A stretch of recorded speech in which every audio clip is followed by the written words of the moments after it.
Ոտքն է, որ պարոն վարչապետ, ձեր այն ծրագրերը, որ ունեք խաղաղության և մեր Հայաստանի հարևանների հետ հաշտության, դինի հաջողության, մեր աղոթքն է, որ որպես եվրոպական երկրների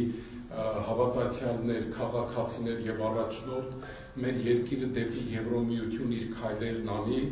որովհետև մեր քրիստոնեությունը եկել է իրականության մեջ արևմուտքից։ Դրդա թագավորը, Սուրբ Գրիգոր Լուսավորիչը և համոզված եմ, որ այն քաղաքակրթությունը, որ տեսնում ենք այստեղ, մեր երկրի ապագան այս քրիստոնեական գեղեցիկ միջավայրում է։ Մեր աղոթքն է, որ այդ հաջողությունները լինեն, որ Հայաստանը նույնպես մերձ բալթյան երկրների պես դիցուք Էստոնիայի կարողանա խաղաղ համագործակցությամբ մեր ժողովրդին